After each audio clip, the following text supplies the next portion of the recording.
반갑습니다. 뉴욕 캐더릭 쌤입니다. 우리 미국을 드림의 나라로 생각하시는 분들도 계실 거고요. 현재 미국에 살고 계시는 분들도 계실 거고, 신분의 해결을 생각하신 상태에서 현재 미국에서 수년, 수십 년을 살아가고 계시는 분들이 계실 겁니다.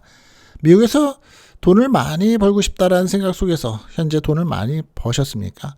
돈을 많이 벌었다라는 개념은 남들이 얘기를 했을 때 부자가 됐다라고 평가가 되십니까? 오늘의 영상에서는 미국에서 절대로 하면 안 되는 돈 실수 5가지를 짚어볼까 합니다. 이렇게 하다가는 나이가 들어서 50대, 60대가 돼서는 은퇴가 문제가 될 수도 있겠죠. 어떻게 보면 오늘은 조금 무거운 이야기가 될 수도 있겠습니다. 미국에서 오래 살면서 정말 많은 분들을 만나보게 됩니다. 저는 참 이상한 경우가 있습니다. 분명히 열심히 일을 했습니다. 30년, 40년 일을 했습니다. 집도 샀고 자녀들도 키웠습니다. 그런데 은퇴가 될 나이쯤 되면 이렇게 말씀들을 하십니다. 저 이상하게 돈이 없어요. 평생을 열심히 내가 이런 거 한 것 같은데 왜 이렇게 됐을까요? 여러분, 미국에서 돈을 잃는 이유가 꼭 투자 실패 때문만은 아닙니다. 오히려 더 무서운 것은 매일 아무 생각 없이 반복되는 작은 돈의 실수입니다. 한 달에 $50, $100, 별것 아닌 것 같죠. 그런데 그것이 10년, 20년 쌓이면 이야기가 달라질 수도 있습니다. 오늘은 미국에서 생활을 하면서 절대로 가볍게 생각하면 안 되는 돈 관리 실수 5가지를 함께 짚어보겠습니다. 특히 은퇴를 앞두고 계신 분들이라면 오늘 내용은 꼭 한번 점검해 보셨으면 좋을 것 같습니다. 5번째, 5위입니다. 비상금이 없이 살고 있습니다. 첫 번째 말씀드릴 것은 비상금인데요. 미국에서 살면서 가장 무서운 것이 무엇인지 아십니까? 예상치 못한 지출이 발생을 한다는 겁니다. 갑자기 자동차가 고장이 납니다. 에어컨이 고장이 날 수도 있습니다. 집에 문제가 생길 수도 있겠죠. 그리고 갑자기 일을 그만두게 될 수도 있습니다. 건강 문제로 예상보다 많은 의료비가 발생할 수 있다는 점입니다. 그런데 통장에 돈이 없다면 어떻게 될까요? 결국 신용카드로부터 사용을 하게 됩니다. 처음에는 이렇게 생각을 하죠. 이번 달만 카드 쓰고 다음 달에는 갚으면 되지. 그런데 다음 달에도 또 예상하지 못한 지출이 생깁니다. 그러면 또 카드를 사용합니다. 이렇게 되면 어느 순간부터는 카드가 비상금 역할을 하기 시작을 하게 되죠. 그런데 카드 한도는 비상금이 아니죠. 돈이 아닙니다. 빚입니다. 빚. 예를 들어서 한 달 생활비가 $4,000라고 생각을 해보죠. 최소한 몇 달 정도의 생활비는 현금성 자산으로 준비해 놓는 게 좋습니다. 사람마다 상황이 다르지만 일반적으로 3개월에서 6개월 정도의 생활비를 비상자금으로 준비하는 방법을 많이 생각들을 하고 고려를 한다는 겁니다. 특히 은퇴가 가까워질수록 중요하죠. 젊을 때는 갑자기 직장을 잃어도 다시 일을 할 수 있습니다. 하지만 60대, 70대가 되면 상황이 달라집니다. 그래서 여러분, 비상금은 돈이 남아서 만드는 것이 아니라는 겁니다. 오히려 가장 먼저 떼어놓는 돈이라고 생각하는 것이 좋습니다. 우리가 교회에서 11조라는 개념하고 비슷할 수도 있겠죠. 4위입니다. 빚을 너무 가볍게 생각한다는 겁니다. 두 번째가 빚이라고 볼 수 있는 개념인데요. 미국은 크레딧 사회이죠. 신용사회입니다. 신용카드 하나 잘못 관리하면 생각보다 큰 문제가 생길 수 있습니다. 특히 가장 위험한 것이 있죠. 미니멈 페이먼트만 계속 내는 겁니다. 명세서를 보면 이렇게 나옵니다. 미니멈 페이먼트 $150. 그러면 이렇게 생각을 하죠. $150만 내면 되는구나. 그런데 그건 빚을 갚고 있다는 의미와는 다르죠. 이자를 계속 부담하면서 원금이 천천히 줄어든다는 겁니다. 예를 들어서 카드 빚이 $20,000 있다고 생각을 해보겠습니다. 여기에 높은 이자율이 붙는다면 매달 상당한 이자가 발생할 수 있겠죠. 그러면 아무리 돈을 넣어도 왜 원금이 생각만큼 줄지 않지? 이런 상황이 곧 생깁니다. 경험들 해보셨을 겁니다. 더 심각한 것은 카드의 빚이 여러 장으로 늘어난다는 겁니다. 돌려막기를 하기 시작을 하죠.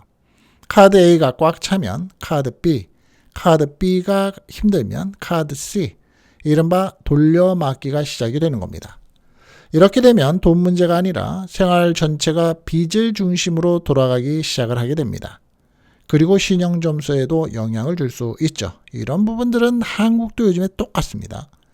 자동차를 구입하거나 집을 구입할 때 또 다른 금융상품을 이용할 때에도 불리해 줄 수 있죠. 낮은 크레딧 때문이죠. 그래서 여러분, 빚은 시간이 해결해 주는 것이 아닙니다. 특히 고금리의 빚은 시간이 지나면서 더 커질 수 있다는 거죠. 오늘의 카드 명세서를 한번 열어보십시오. 그리고 딱 3가지만 확인해 보세요. 현재 잔액, 이자율, 그리고 매달 실제로 원금이 얼마나 줄고 있는지, 요거 처음에 관심 가졌다가 무시하시는 분들 생각보다 많죠. 이것만 확인해도 생각이 달라질 수 있다는 겁니다. 3번째입니다. 3입니다. 투자에 대한 감으로 결정하는 겁니다. 3번째는 투자인데요. 요즘 정말 많은 분들이 투자를 합니다. 주식이죠.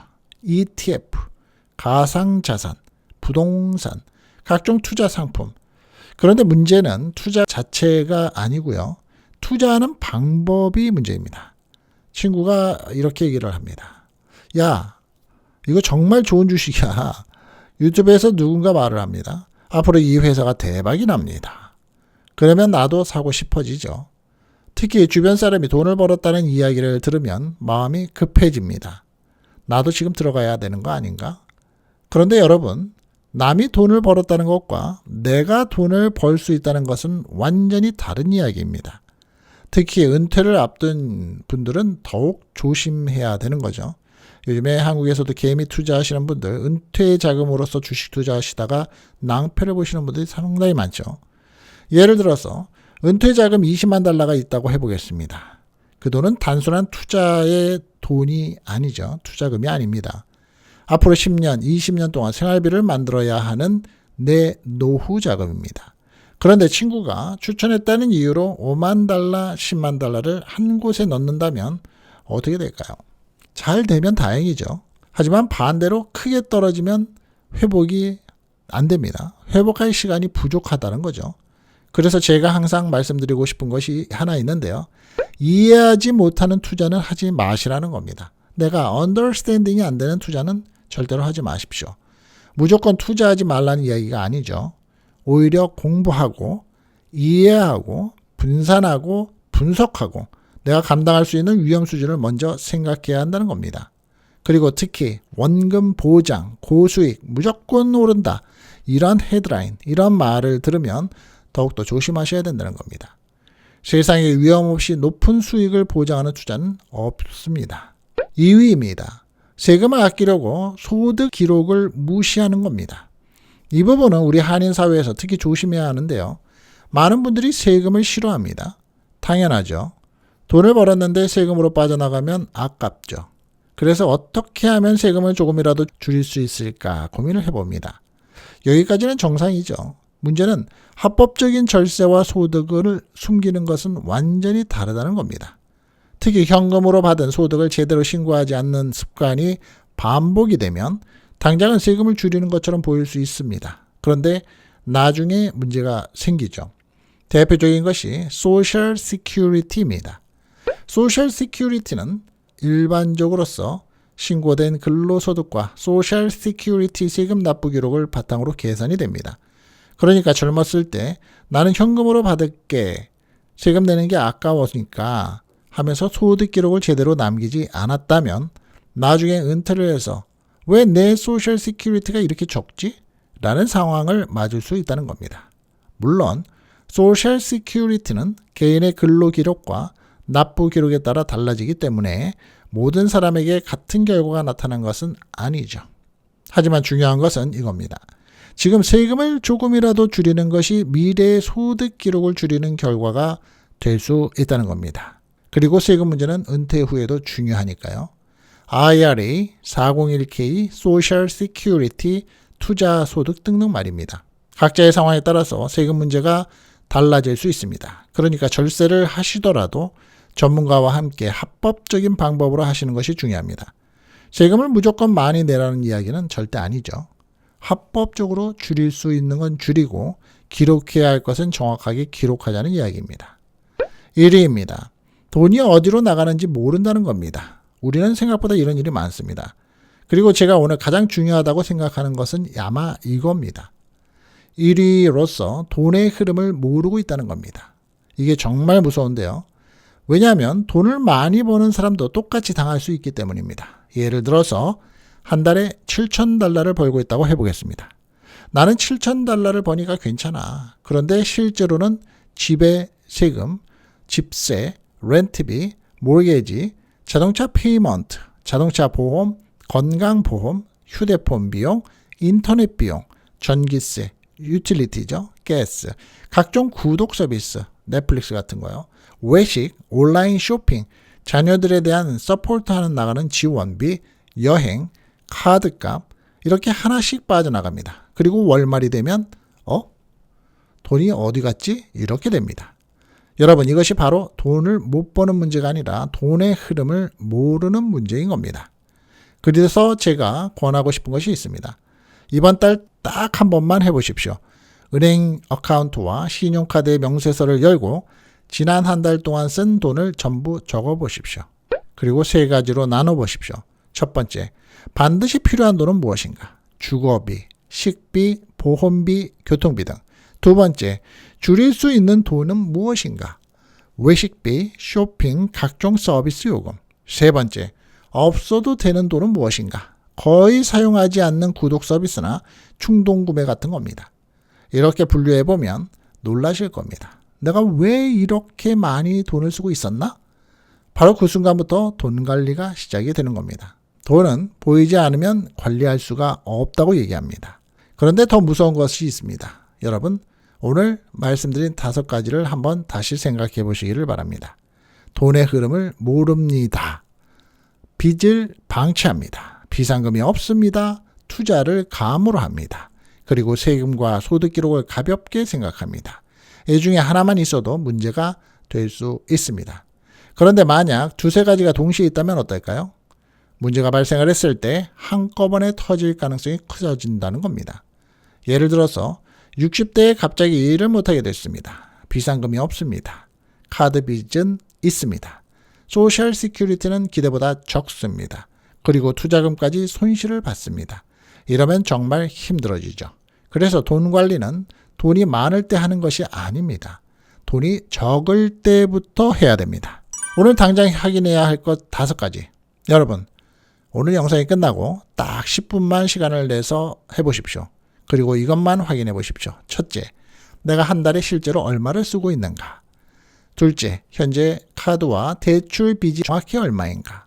셋째, 갑자기 소득이 끊기면 몇 달을 버틸 수 있을까?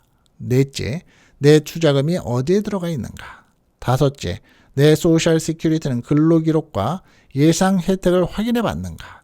이 5가지를 알고 있는 것과 모르고 있는 것은 정말 큰 차이가 있습니다. 여러분, 미국에서 오래 산다고 해서 자동으로 노후가 편해지는 것이 절대 아니죠. 30년 일을 했다고 해서 자동으로 돈이 남는 것도 아닙니다. 많이 벌었다고 해서 반드시 부자가 되는 것도 아닙니다. 결국 중요한 것은 얼마를 벌었느냐 보다 얼마를 지켰느냐입니다. 오늘 말씀드린 5가지 다시 한번 기억을 해보십시오. 첫째, 돈의 흐름을 모르는 것. 둘째, 세금과 소득 기록을 가볍게 생각하는 것. 셋째, 빚을 방치하는 것. 넷째, 비상금이 없이 사는 것. 다섯째, 감으로 투자하는 것. 돈 관리에는 너무 늦은 때라는 것이 없다는 겁니다. 오늘부터 한 가지라도 바꿔보십시오. 오늘도 여러분의 돈과 노후를 지키는데 조금이라도 도움이 되었기를 바라면서 저는 뉴욕 기다릴 쌤이었습니다. 감사합니다.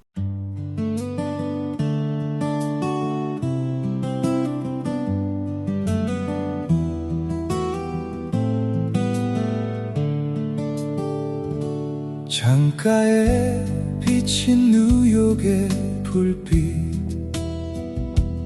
오늘도 하루가 저물어 가네 낯선 땅에서 시작한 꿈들 그 길 위에 우리가 서 있네 처음엔 모두가 두려웠지만 시간은 우리를 강하게 했죠 웃음도 눈물도 지나온 세월 이제는 추억이 되어 가네요. 멀리 떨어져 살아도 마음은 늘 같은 곳에 누군가 내 이야기를 들어주는 것만 같아. 뉴욕 기다리 샘과 함께 오늘도 이야기를 나눠요. 인생의 길목마다 따뜻한 등불이 되어 뉴욕 기다리 샘과 함께 세상 소식을 들어봐요. 멀고도 가까운 세상 우리 함께 걸어가요.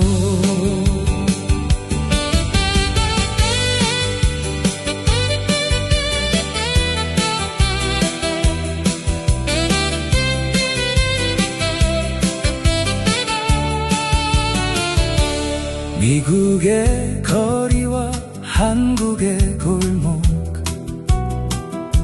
서로 다른 풍경 속에서도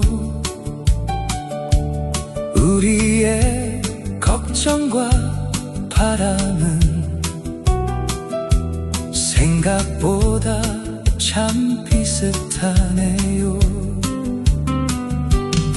은퇴를 준비하는 이야기, 연금과 생활의 현실들, 뉴스 속 숨겨진 진실까지 쉽고 편하게 풀어가죠. 혼자 고민하던 날도 누군가는 같은 마음, 삶이라는 긴 여행길 우리 함께 가는 거죠. 뉴욕 기다리 샘과 함께 오늘도 이야기를 나눠요.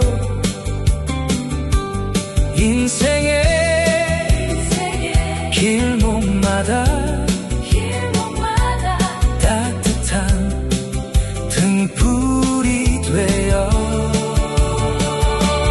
뉴욕 기다리 샘과 함께 세상 소식을 들어봐요. 멀고도 가까운 세상 우리 함께 걸어가요. 세월은 흘러도 꿈은 사라지지 않죠. 지친 하루 끝에 잠시 쉬어갈 수 있는 곳, 정답은 없어도 좋은 길을 찾을 수 있게 당신의 내일을 응원하는 목소리. 뉴욕 기다리 샘과 함께 오늘도 희망을 이야기해요. 힘이 내 길 위에서도 웃음을 잃지 않도록 뉴욕 기다리 샘과 함께 세상을 넓게 바라봐요. 경험과 지혜를 모아 더 좋은 내일로 가요.